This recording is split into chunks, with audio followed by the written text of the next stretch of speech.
Hello again, everyone. Well, as I like to greet my friends, I hope you enjoyed our chat last week about my large skull, self-consciousness and principles.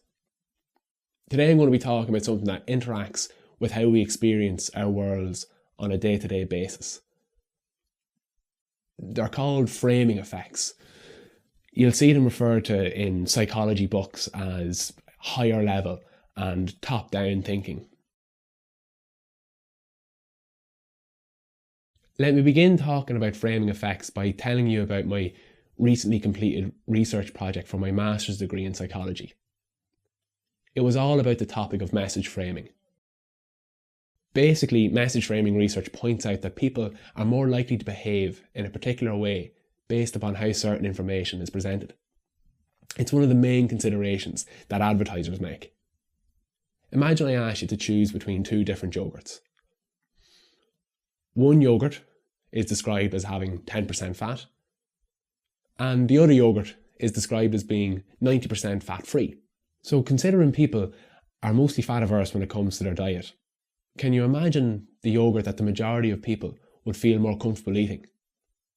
It's the 90% fat-free one, in case you're wondering. Now, you may have realised that the two yogurts are not really different. They're exactly the same. They have identical fat contents. However, the manner in which they are framed is different. The point is, the fat content of yogurt isn't the only thing that we can frame. We can frame everything in our lives. Take, for example, the events of my life. My father died when I was very young.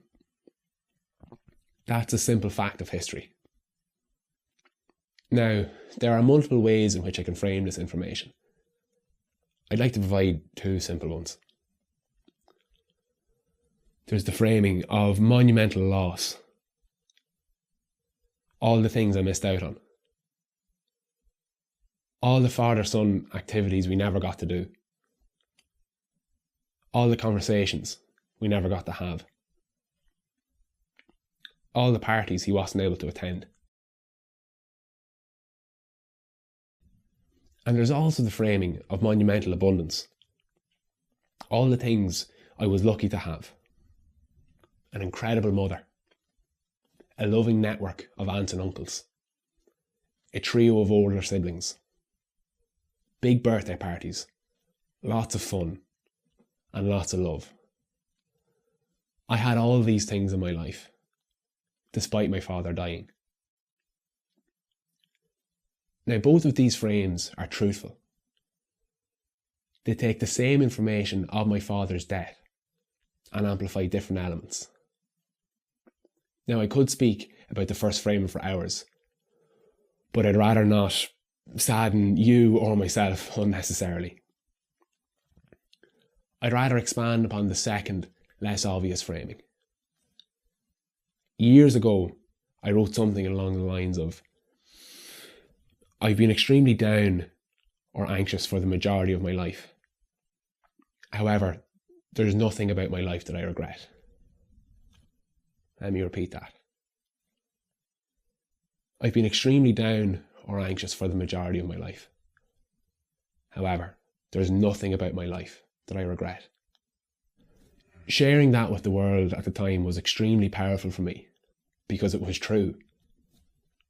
In a really strange way, I was grateful for my circumstances. Now, I wasn't grateful for my experience of misery, but I was grateful for the person I thought I was, the person I still think I am. I think I have some great gifts. I feel like the foremost of these gifts are my empathy, my compassion, my thoughtfulness. It's hard for me to imagine these gifts being as developed as they are now had I not experienced the different hardships and sufferings of my earlier years. What I've done is framed my traumatic experience in a useful way. I'm not lying to myself. I have framed my personal history in a truthful way, one which respects my father, and one which empowers me. Framing my life in this way is a tool of what some psychologists call higher level or top-down thinking. A higher level or top-down thinking is a form of decision making that occurs in the frontal lobe of our brains. Our frontal lobe helps distinguish us from our fellow animal species. The frontal lobe is more complex in us humans than in any other creature. For a psychologist, the frontal lobe is capable of higher level cognition than other animals. Psychologists also visualize brain activity trickling down from this frontal or front part of our brains, down to the rest of our nervous system and body. Importantly, we can harness the power of our frontal lobes, of this top-down thinking, to help us live more meaningful lives. One of the ways we can harness this power is through framing.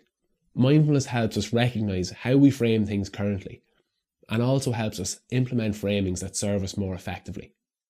Expressing ourselves, having nothing to hide, similarly helps us recognize our framings, and also helps us implement new framings that can serve us more effectively. I'd like to repeat that quote of mine that I shared earlier. I've been extremely down or anxious for the majority of my life.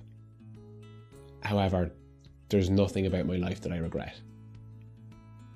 What do you make of that? Do you think I'm absolutely right? Perhaps you think that I should regret some things. I invite you all to discuss your opinions in class and share your opinions with each other. Think about how you frame different parts of your experience. How do you think about your friendships, your different subjects at school, your family relationships? Ask yourself, does how you think about these things serve you, or does your framing burden you? Are your framings helpful, or are they harmful? I invite you to have a class discussion about how you think about the different aspects of your life, and how somebody could perhaps frame them differently. Today, I've chatted about framing. I've discussed some of my own personal history in relation to framing. And lastly, I invite you to consider framing in your own life. Thanks a million for watching, and I'll see you here again next week.